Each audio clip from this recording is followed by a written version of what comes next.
हसनपुर में महाराणा सांगा पर अभद्र टिप्पणी से क्षत्रिय समाज में उबाल, राज्यसभा सदस्य के खिलाफ कार्रवाई की हुंकार। बता दें कि रविवार को राज्यसभा सदस्य रामजी लाल सुमन द्वारा महाराणा सांगा पर की गई कथित अभद्र टिप्पणी और समस्त क्षत्रिय राजपूत समाज को गद्दार की औलाद कहे जाने से हसनपुर के क्षत्रिय समाज में जबरदस्त आक्रोश देखने को मिला। सैकड़ों की संख्या में क्षत्रिय समाज के लोग नगर के अमरोहा अड्डे पर एकजुट हुए और जमकर प्रदर्शन किया और राज्यसभा सदस्य का पुतला दहन किया। प्रदर्शनकारियों ने राष्ट्रपति को संबोधित एक ज्ञापन प्रभारी निरीक्षक रविंद्र प्रताप सिंह को सौंपा। ज्ञापन में महाराणा सांगा को महान योद्धा और मेवाड़ का गौरव बताते हुए उनकी वीरता और शौर्य का बखान किया गया। क्षत्रिय समाज ने राज्यसभा सदस्य रामजी लाल सुमन की टिप्पणी को अत्यंत निंदनीय और पूरे समाज का अपमान बताया। ज्ञापन के माध्यम से मांग की गई कि जिस व्यक्ति को महाराणा सांगा जैसे महान विभूति के इतिहास का ज्ञान तक नहीं है, उसकी राज्यसभा सदस्यता तत्काल समाप्त की जाए और उसके विरुद्ध मुकदमा दर्ज कर कानूनी कार्रवाई की जाए। क्षत्रिय समाज ने चेतावनी दी है कि यदि उनकी मांगों पर शीघ्र ध्यान नहीं दिया गया तो वे सड़कों पर उतरकर व्यापक आंदोलन करने के लिए बाध्य होंगे। ज्ञापन सौंपने के पश्चात आक्रोशित प्रदर्शनकारियों ने रामजी लाल सुमन का पुतला दहन किया और उनके खिलाफ जोरदार नारेबाजी की। इस मौके पर टिन्नू बाबा, बंटी चौहान, आशु चौहान, मोनू चौहान, अंकुर चौहान, राजीव कुमार, महेंद्र सिंह, किशोरी सिंह, धर्मेंद्र सिंह, धर्मपाल सिंह, नरेश चौहान, विशाल चौहान, सुभाष सिंह, धर्मवीर सिंह, उमेश कुमार, लाखन सिंह समेत कई दर्जन लोग उपस्थित रहे।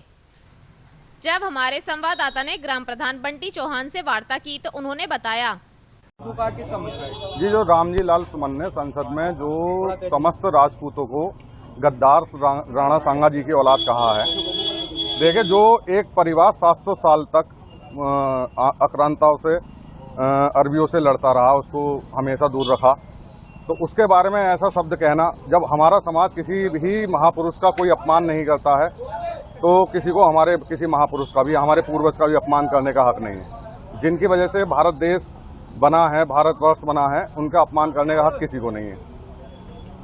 सभी महापुरुष हमारे हैं, उनको मानना चाहिए, सभी महापुरुषों का सम्मान होना चाहिए।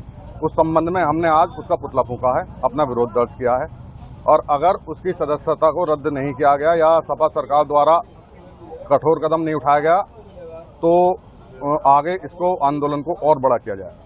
जब हमारे संवाददाता ने प्रदर्शनकारी टिन्नू बाबा से वार्ता की तो उन्होंने बताया, ये पुतला रामजी लाल सुमन का फूंका गया है। उन्होंने एक शब्द कहा है राणा सांगे के ऊपर और राजपूतों को गद्दार की औलाद बताया। ये गलती उन्होंने की है, उसका अंजाम उन्हें भुगतना पड़ेगा। राजपूत समाज एक मंच पे है और आगे को भी ऐसी गलती अगर कोई करता है तो उसे भी अंजाम भुगतना पड़ेगा, इसलिए ये पुतला फूंका गया। क्या मांग करती है? मांग उनके खिलाफ मुकदमा दर्ज हो, जेल जाना चाहिए, राज्यसभा सदस्यता समाप्त होनी चाहिए उस आदमी की। वो इस लायक नहीं है जो राज्यसभा में बैठ सके। आपने और कहीं शिकायत की है? शिकायत हर जगह है, पूरे भारत में चल रहा है प्रकरण। अगर कार्रवाई नहीं हुई तो अगला नहीं हुई तो जन आंदोलन किया जाएगा, उसके लिए तैयार है सरकार। सरकार से टकराएंगे हम लोग।